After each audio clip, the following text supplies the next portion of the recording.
Welcome to Aakash GS classes. Aakash GS classes में आपका स्वागत है दोस्तों। आज हम करने वाले हैं आधुनिक भारत के कुछ महत्वपूर्ण प्रश्न, और ये जो पुरानी श्रृंखला है वही ये आगे बढ़ती रहेगी, और ये प्रश्न सभी प्रतियोगी परीक्षाओं के लिए इम्पोर्टेंट है। तो चलिए स्टार्ट करते हैं। प्रश्न संख्या 1 क्या कह रही है? तो प्रश्न संख्या 1 कहने से पहले हम इसका कलर चेंज कर लेते हैं, जो कोई बड़ी बात नहीं है, एक नॉर्मल बात है। थोड़ा सा नॉर्मल हो जाइए लाइफ में और फिर क्वेश्चंस करिए। तो चलिए करते हैं। किन दो स्थानों के बीच सर्वप्रथम रेलवे मार्ग का निर्माण किया गया?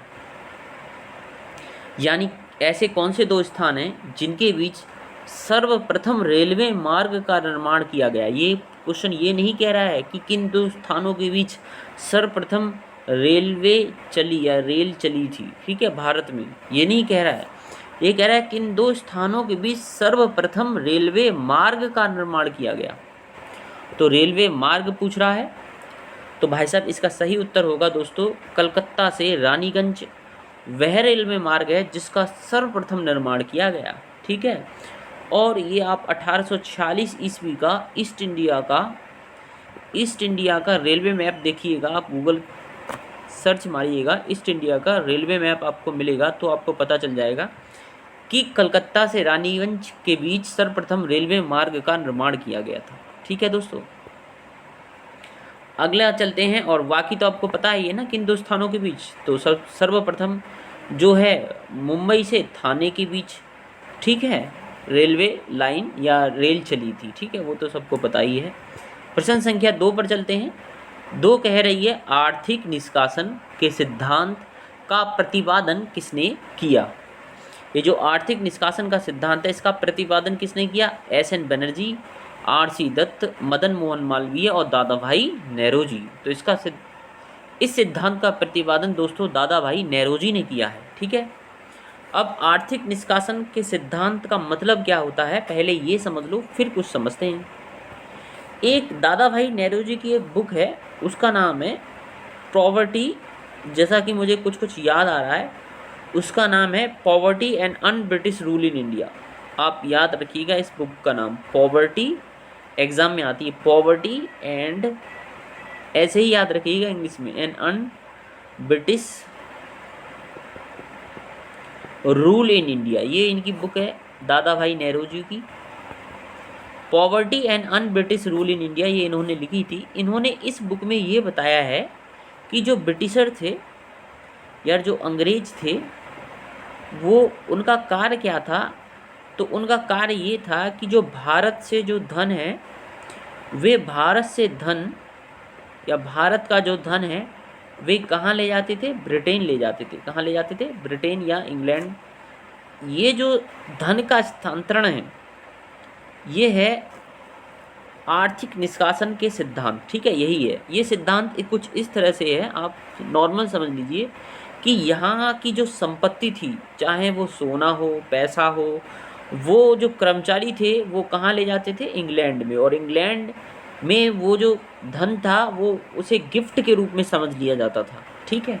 तो भारत में क्या हुआ कि भारत से जो सारा धन था वो निष्कासित हुआ, कहाँ पे? इंग्लैंड में।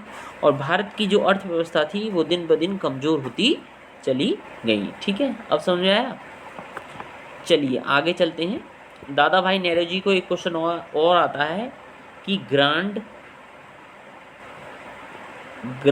Old man of India, grand old man of India किसे कहा जाता है? तो आपका उत्तर होगा दादा भाई नेहरू जी को grand old man of India कहा जाता है, और ये सभी प्रतियोगी परीक्षाओं में पूछा जाता है। आगे चलते हैं दोस्तों। प्रश्न संख्या 3, मद्रास के रैयतवाड़ी बंदोबस्त के साथ कौन जुड़ा है? मैल्कम, मेटकॉफ, मुनरो और एल्फिंसन। तो पहले प्रश्न ठीक से पढ़ लो।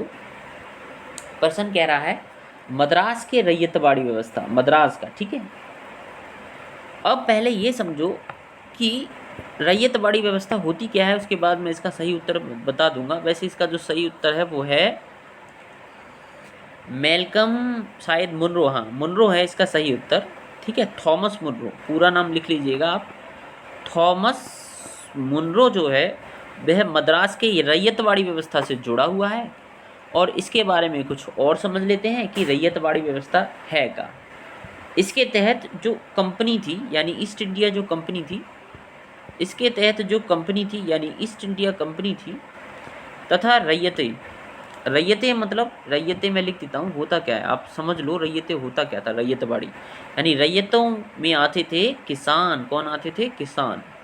तो कंपनी तथा रैयतों यानी किसानों के बीच सीधा समझौता, के बीच सीधा समझौता, ठीक है, सीधा समझौता।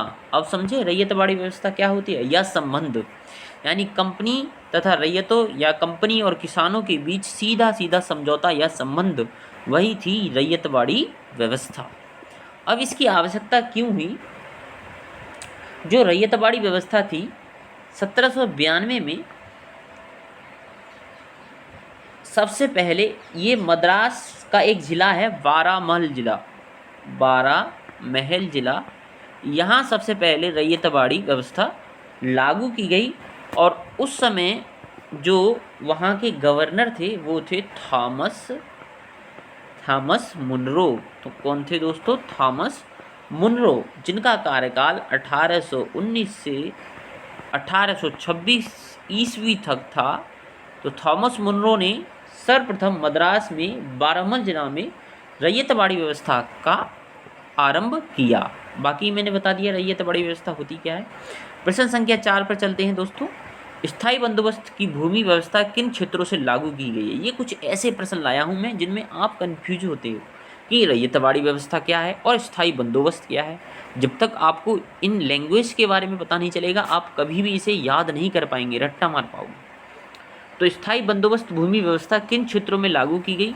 संपूर्ण भारत में, देश के उत्तरी भाग में, पंजाब को छोड़कर देश के शेष उत्तरी भाग में, या बंगाल सूबा और बनारस जमींदारों में। तो इसका सही उत्तर होगा जो स्थायी बंदोबस्त की जो व्यवस्था थी वो लागू की गई बंगाल सूबा और बनारस जमींदारों में।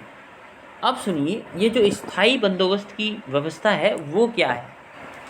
ये ठीक आप ऐसे समझ लो कि वारेन जो हेस्टिंग्स थे जो बंगाल के गवर्नर थे, उन्होंने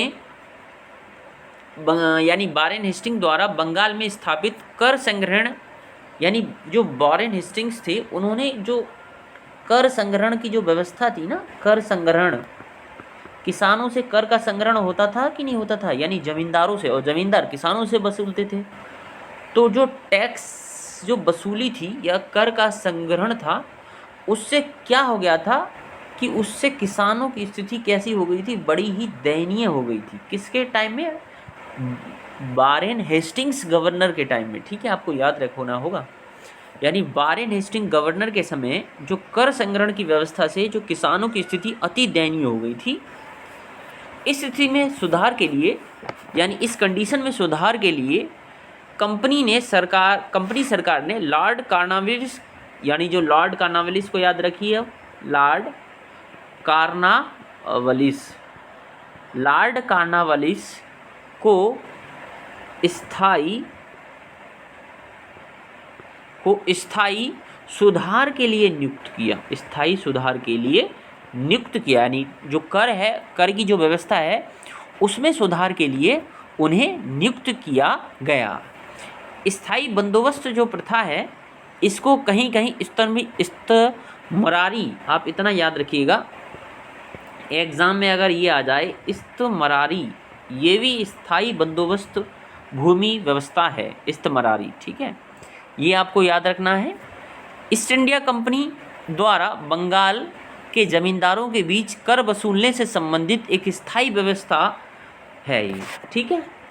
स्थायी बंदोबस्त प्रथा है क्या कि ईस्ट इंडिया कंपनी जो है, ईस्ट इंडिया कंपनी द्वारा, तो ईस्ट इंडिया कंपनी द्वारा बंगाल के जमींदारों के बीच कर वसूलने से संबंधित एक स्थायी व्यवस्था हेतु सहमति या समझौता था, ठीक है, जिसे बंगाल में लॉर्ड कॉर्नवालिस द्वारा 22 मार्च 1792 में लागू किया गया। यानी कुल मिला के कंपनी, आप इतने भाषा से समझिए, कुल मिला के जो ईस्ट इंडिया कंपनी है और जो जमींदार हैं उनके बीच कर वसूलने से संबंधित एक समझौता है। ठीक है, बाकी आप समझ गए होंगे कि स्थायी बंदोबस्त प्रथा है क्या। तो बंगाल सूबा और बनारस जमींदारों में सर्वप्रथम ये लागू की गई थी। आगे प्रश्न संख्या 5 पे चलते हैं। रैयतबाड़ी प्रथा के बारे में आप बताइए कि रैयतबाड़ी प्रथा सर्वप्रथम कहाँ लागू की गई थी। तो दोस्तों, रैयतबाड़ी प्रथा सर्वप्रथम मुंबई एवं मद्रास में लागू की गई। कौन सी प्रथा? रैयतबाड़ी प्रथा। तो रैयतबाड़ी प्रथा के बारे में मैंने आपको पहले भी बता दिया है कि रैयतबाड़ी प्रथा है क्या। अब दोबारा बताने की इसे ज़रूरत नहीं है। ठीक है, अब इसको यहीं पे हम एंड करते हैं। चलिए, थैंक यू वेरी मच।